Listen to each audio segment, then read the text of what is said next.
So today, in this video, we'll be witnessing a clash between the 4th Hokage, Minato, also known as the Yellow Flash of the Leaf from Naruto, versus arguably the second fastest S-class hero, Flashy Flash from One Punch Man. Both are considered one of the fastest characters within their respective verses. But the problem is that the very title of certain characters being the fastest collapses when engaged in a cross-verse battle. And that's exactly what we are going to discuss in this not so long video. First, let's talk about Minato. In the series, Minato is considered a speedster, following his very title of Yellow Flash, which, as you know, is Naruto specific. To demonstrate a quick feat, something he's not really known for, Minato uses his signature move called the Flying Thunder God technique, which is essentially a space-time ninjutsu, a teleportation ability.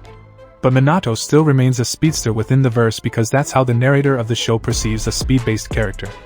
The problem begins once we try to portray him as a real speedster, even outside Naruto, and compare him to characters like Flash, Superman, Sonic, etc., who demonstrate raw movement instead of relying on an ability, which is completely flawed. Throughout the series, nearly all his impressive speed feats involve using FTG. Without it, he hasn't demonstrated anything significant that could drastically change his scaling. Like if we were to remove his space-time jutsu, he isn't as big of a threat as before. Sure, he's still very strong with his Sage Mode, Rasengan, and a few other abilities, easily placing him way beyond a typical Kage level. But the very thing some people think Minato is, a speedster, is exactly what they overlook. Because teleportation is essentially cutting space, while speed is moving through it.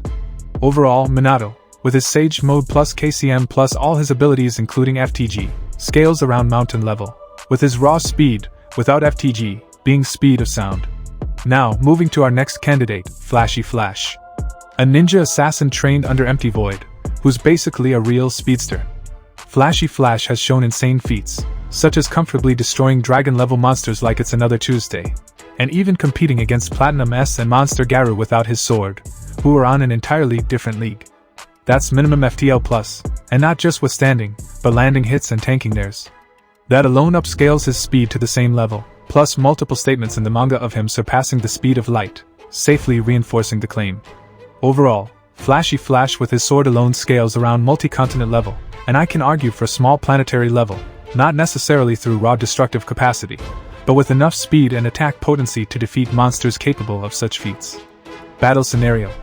Both are very strong, Minato with his Sage Mode, KCM, and FTG ability, and Flashy Flash with his sword using raw speed. But let's be honest, that's a one-sided slaughter. All other Minato's abilities unfortunately wouldn't make a difference. Light plus speed essentially beats them all. Sure, Minato can teleport, but that very act involves marking certain areas where he can teleport to. Knowing the nature of someone like Flashy Flash, who barely even gives his opponents a chance to move, Minato will be slaughtered before he can use his technique. But let's just say, for the sake of my Naruto audience, I won't assume it's necessary for Flashy Flash to strike first, even though that's how he gets things done, insta-kill. And Minato gets a complete opportunity to mark all the areas around. Minato will still get destroyed. No matter if he attacks or teleports, Flashy Flash can strike at the speed of light, and Minato just can't escape that. Conclusion. Flashy Flash would win this battle with low to no difficulty. So that's it for today's video. Hope you enjoyed it. And if you really did, press like, and that subscribe button to watch more anime comparison videos with wisdom and long format explanations.